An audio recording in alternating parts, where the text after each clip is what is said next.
So this was my first time buying anything from the company Insta360, and I felt like it wasn't the best experience, nor was it the worst experience I've ever had. I say that because the delivery estimate was off by a few days, which is especially important because this thing is over $400.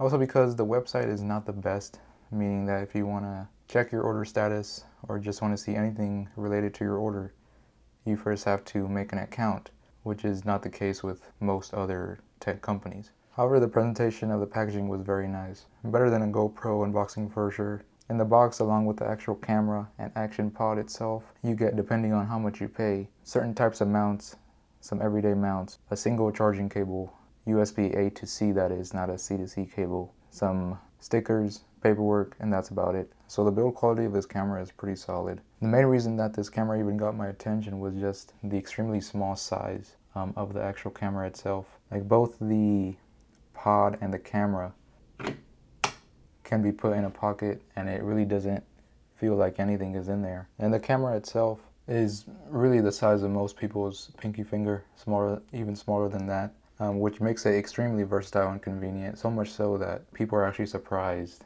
that this thing is an actual functioning camera.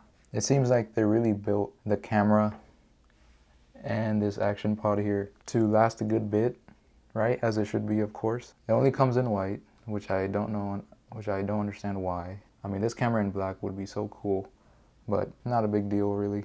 Actually, the first thing I even noticed about this whole contraption was just how good the haptics are on this action pod here. It's pretty loud, the beeps and bops, but you can change that later. The LCD is a decent quality. The buttons are nice and tactile, as they should be. And all the physical mechanics, from this latch right here to actually unlock the camera from the case, and of course the very, very strong magnets, are extremely well designed and built.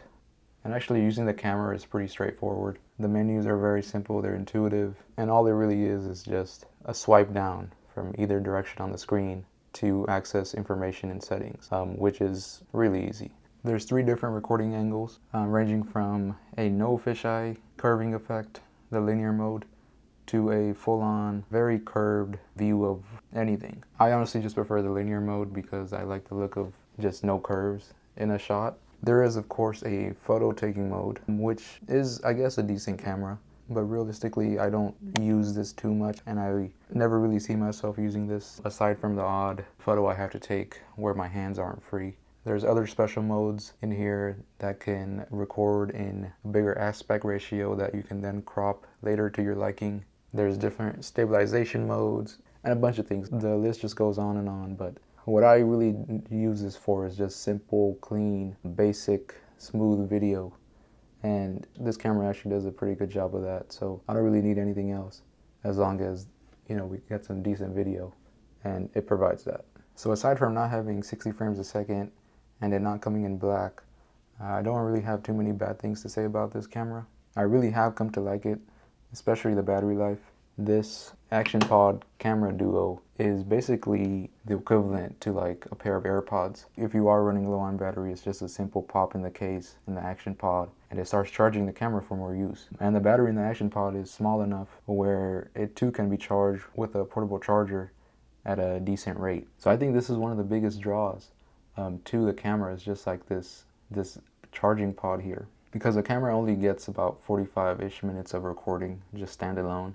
I personally never had it die on me yet, really because I haven't recorded too long of durations, but the mounts you get are another big thing I like. I don't have to lug around a GoPro chest mount and a headband mount or any other cumbersome accessories like that. All it is just a simple hat clip mount, which can be used for other locations as well, and just a simple lanyard magnetic mount that you put around your neck. That's it. No hassles, no straps, really just simple, easy, and efficient way of on-the-go recording. And of course, the video quality, which is actually pretty amazing given such a small camera. Yes, I know it may not be the best in colors or stabilization or other things, but just as a viewer, I think again, such a tiny, convenient little camera, the quality of the video is pretty high.